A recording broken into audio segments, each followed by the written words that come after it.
నా పేమెంట్ ఇవ్వండి. ఇస్తా కానీ మొహం అంతా జిడ్డుగా ఉంది, బాత్రూంలోకి వెళ్ళి ఫ్రెష్ అయ్యిరా. ఇదిగో బాత్రూంలోకి బ్యాగ్ ఎందుకు ఇక్కడ పెట్టు, సేఫ్గా ఉంటుంది కదా.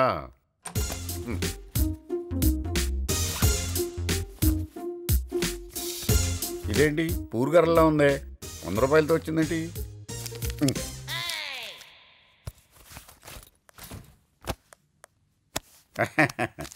ఇదిగా నీ పేమెంట్. ఏంటి 20 రూపాయలు తక్కువ ఉన్నాయి?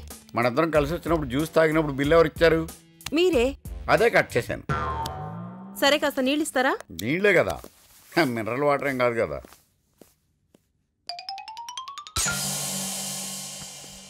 ఇగో నీళ్ళు తాగు. అవి నా కోసం కాదు, నీకోసం.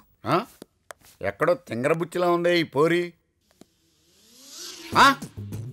నా సెల్ ఫోన్ వాచ్ అన్ని కొట్టేసింది దొంగ పోరి.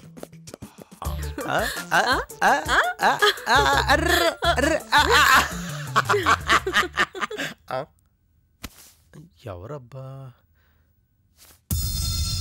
అమ్మో ఇదేంటి సాయంత్రం వస్తాను ఇప్పుడే వచ్చేసింది, ఏరే బాగుంది. శైలు, నీకోసం మీ ఫ్రెండ్ నిర్మల వచ్చింది. నిర్మల వచ్చిందా? ఎక్కడుంది? లోపల. మీరు? నా పేరు నిర్మల అండి, శైలజ కోసం వచ్చాను. శైలజ నేనేనండి, కానీ మీరెవరో నాకు తెలియదే. మీరేదో రాంగ్ అడ్రస్కి వచ్చినట్టున్నారు. లేదండి, మధురానగర్లో ఈ ఇంటి అడ్రస్సే చెప్పారు. ఇది మధురానగర్ కాదండి, మోతీనగర్. ఓ అలాగా, సారీ అండి. థ్యాంక్స్. ఎవరో ఎర్రి బాగులదానిలా ఉంది, ఏదో అడ్రస్ పట్టుకుని ఇక్కడికి వచ్చేసింది. నా పేరు నిర్మల అండి, శైలజ ఉందా అని అడిగింది. నువ్వు ఎప్పుడు మీ ఫ్రెండ్ నిర్మల గురించి చెప్తుంటావు కదా, ఈ అమ్మాయి అనుకొని నువ్వు వచ్చేదా కూర్చోమని చెప్పాను. అది నిన్న పొద్దునే ఫోన్ చేసి అమెరికాలో ఉన్నానని చెప్పిందండి.